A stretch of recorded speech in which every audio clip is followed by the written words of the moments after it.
আমরা খুব স্পষ্টভাবেই আজকে সংবাদ সম্মেলন থেকে যে প্রত্যয়টা ব্যক্ত করার চেষ্টা করেছি বা এর আগেও আমরা বলেছি যে আর্থিক স্বচ্ছতা এবং জবাবদিহিতার বিষয়টা বাংলাদেশের রাজনৈতিক সংস্কৃতিতে এই গণঅভ্যুত্থানের মধ্য দিয়ে গড়ে ওঠা যে তরুণ প্রজন্ম এবং জাতীয় নাগরিক পার্টি আমরা সেটা নিশ্চিত করতে চাই এবং আমরা সেটা কিভাবে করবো সেটার একটা মডেল আমরা কিন্তু আজকে উপস্থাপন করেছি।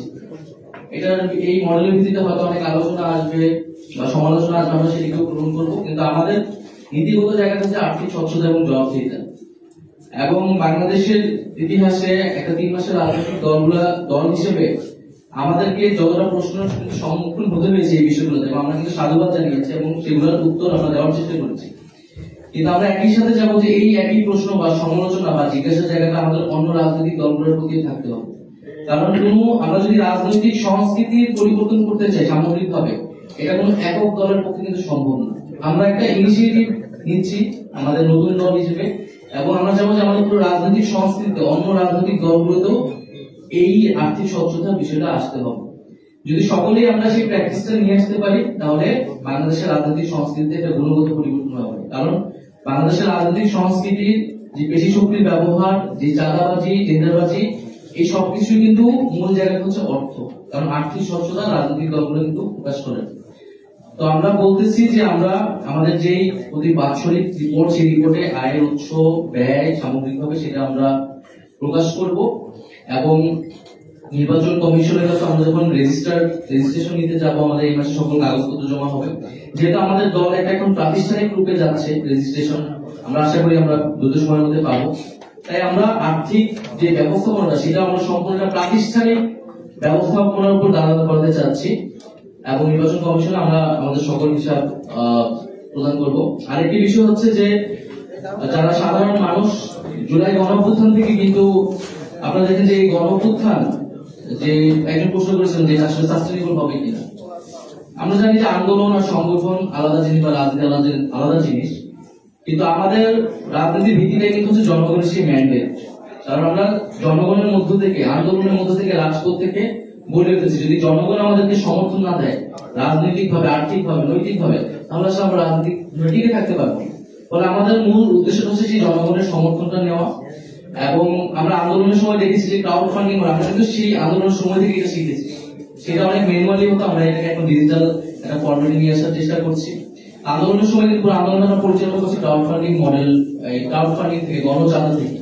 তো এই ট্রেডিশনালি আমরা সেটাও হয়তো গণচাঁদা সেটাও আমাদের অব্যাহত থাকবে। আর ডিজিটাল যে সিস্টেমটা সেটা আমরা দেশ এবং দেশের বাইরে থেকে আমরা সে একটা ফান্ডিং পাবো।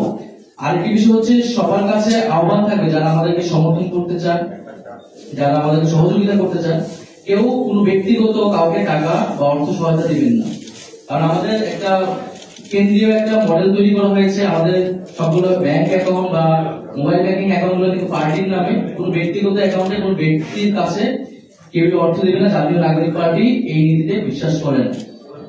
আর এছাড়া যদি আমাদের ফাইন্যান্স টিম রয়েছে, আমাদের অ্যাকাউন্ট নাম্বার রয়েছে, এর বাইরে যদি কোনো প্রতিষ্ঠান বা কারো কাছে আমাদের এনসিপি বা আমাদের ছাত্রদের নামে যদি কেউ নাম ব্যবহার করে, সেটি আমাদের কাছে জানাবেন, আমাদের দপ্তরে জানাবেন, আমাদের শৃঙ্খলা কমিটির কাছে জানালে আমরা সেটা যথাযথ ব্যবস্থা নেব। কারণ অনেক জায়গায় আমরা দেখেছি যে আমাদের নাম ব্যবহার করে অনেক ধরনের অনেক সুবিধা নেওয়ার চেষ্টা করা হয়েছে।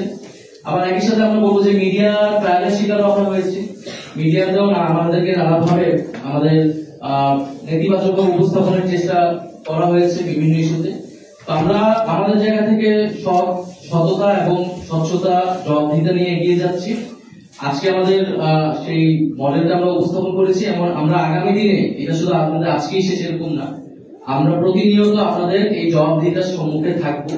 আমাদের কর্মসূচি এবং যারা আমাদেরকে টাকা দিচ্ছে, যেহেতু জনগণ আমাদেরকে টাকা দিচ্ছে, এই টাকাটা আসলে কোন খাতে ব্যয় হলো, কিভাবে ব্যয় হলো, সেটাও জনগণের জানার অধিকার রয়েছে। আমরা সেটাও কোন কোন খাতে ব্যয় হয়েছে সেটা আমরা জনগণের সঙ্গে উন্মুক্ত করবো। তবে সর্বশেষ আমি বলবো যে আমাদের সামগ্রিক দেশের রাজনৈতিক সংস্কৃতি পরিবর্তন করতে হলে অন্য দলগুলোকেও এই আর্থিক স্বচ্ছতার বিষয়টি নিয়ে আসতে হবে, এবং নির্বাচন কমিশনকে এটার জন্য কঠোর হইতে হবে। কারণ নির্বাচনের সময় কিন্তু অর্থ এবং পেশি শক্তির একটা অপব্যবহার আমরা দেখি।